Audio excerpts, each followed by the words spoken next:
Hey everyone, on behalf of everyone in our church and all the people that we serve and love in Las Vegas, I just want to say thank you for continuing to be a contributor, financial giver here at Canyon Ridge. You are making a difference. So many things have already unfolded in the first quarter of this year. From our mental health series, Let's Talk About It, which honestly, I don't think we've ever experienced so much gratitude and openness on the other side of addressing a really hard topic. It's been such a gift, and I've heard from so many. So good to see what God has been up to in just our attempt to step into such a challenging issue. On top of that, we've seen over 200 people join into groups, finding their way into communities characterized by the things we always draw out of Acts chapter 2, honoring Jesus with their lives together. On top of all that, we've seen 250 new people jump onto a volunteer team, which not only invites them to be contributors across our church, but also gives them the kind of support that we all need to be disciple makers in our everyday life everywhere we go. And of course, Easter. What a great weekend. There's just nothing like celebrating the resurrection of Jesus and getting to share the gospel with so many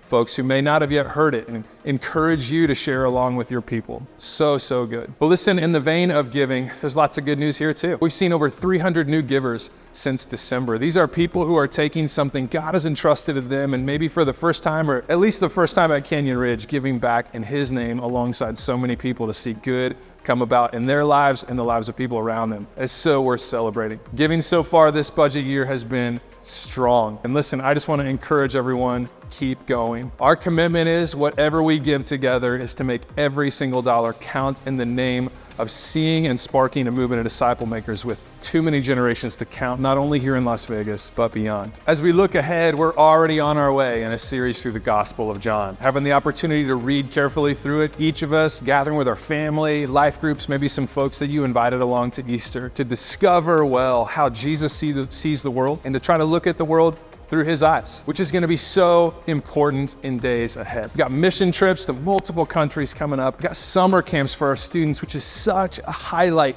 every single year. In fact, let me just pause to celebrate last year's scholarships. The generosity of our church for scholarships last year has made it possible that every single kid who's going this year, every family who's signing up, a grandchild, a niece, a nephew, their child, their friend, has been able to do so at a discounted rate because of our generosity. And this year, our hope and prayer is to raise $75,000 to make sure that any family that is struggling to send their student to camp does not allow money to be a barrier between them and their kids experiencing Jesus in a powerful way and coming home and sharing that with the people they live with. Listen, we have such opportunity to do such amazing things together. What a gift that God entrusts us with some of His resource that we get to offer back and use really well together. So many good things are emerging and so much more is ahead. I just want to say thank you, and let's keep going.